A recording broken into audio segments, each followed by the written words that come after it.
Добрый день, жители Тюлячинского муниципального района.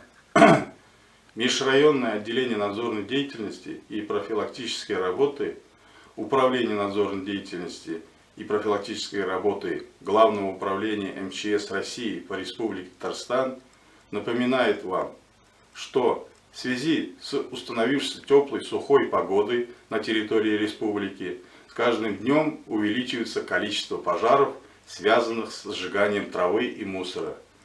Также в Республике Татарстан зафиксирован рост количества погибших при пожаре людей. Так, по состоянию на 19 апреля зарегистрировано 1247 пожаров, на которых погибло 55 человек. В связи с повышением уровня пожарной опасности в весенний-летний период, в соответствии с статьей 30 Федерального закона 69 о пожарной безопасности и статьей 25 Закона Республики Татарстан от 18 мая 1993 года о пожарной безопасности, Кабинет министров Республики Татарстан объявил об установлении на территории Республики Татарстан особого противопожарного режима. Таким образом, с 25 апреля по 10 мая 2019 года на территории Республики Татарстан особый противопожарный режим.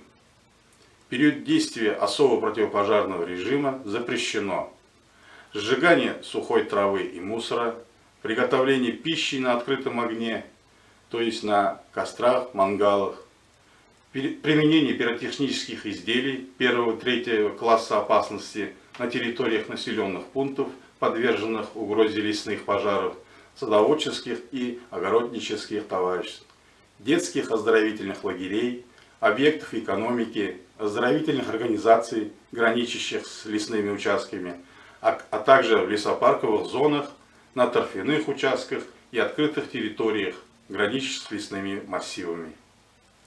Штраф за пренебрежение требований пожарной безопасности колеблется от 2 до 4 тысяч рублей для граждан, до 500 тысяч для юридических лиц. Данная мера предпринята для того, чтобы предотвратить возможные случаи загораний в связи с наступающей по настоящей весенней теплой погодой. Хочется обратить внимание жителей района на необходимость очистить территории жилых домов от сухой травы, мусора, горючих отходов, убрать со двора канистры, баллоны со сжатым сжиженным газом, и пора установить на садовых участках емкости, бочки с водой или приобрести огнетушители. Ни в коем случае нельзя эксплуатировать электропровода и кабели с видимыми нарушениями изоляции. Уважаемые жители Тюлячинского района, хотелось бы обратиться к вам о строгом соблюдении обязательных требований пожарной безопасности.